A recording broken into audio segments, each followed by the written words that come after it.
Mhm. Where is the film set and how does the setting inform the animation? Can you give an example of a particular way of moving or a gesture that consultants shared with you to help convey the place?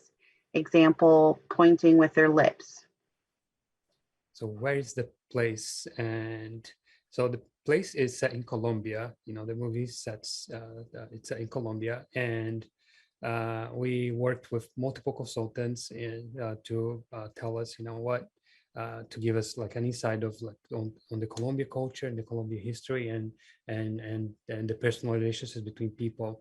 The directors actually got to go to Colombia very very early on in the process to kind of visit the place and learn about the culture and the places and the architecture.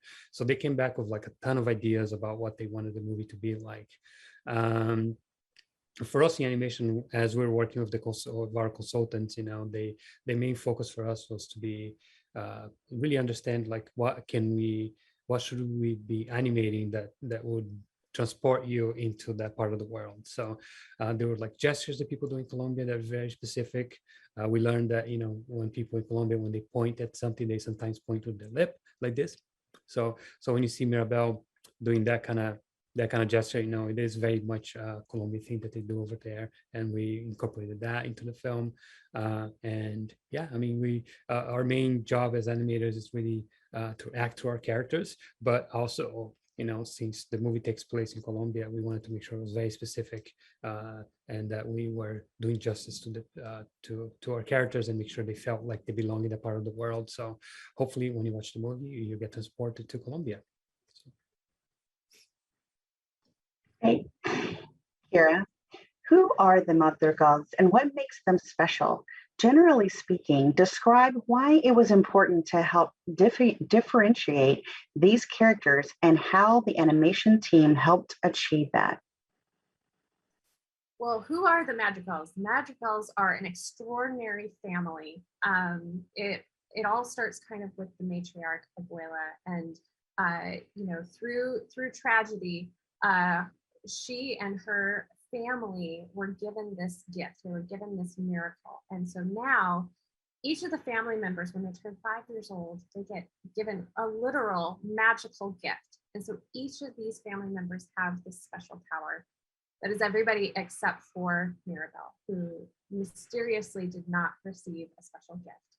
But in working on the animation on these characters, it was really important that their magical gifts became sort of a foundational trait of how they moved and what their animation was. So, for example, Luisa has super strength.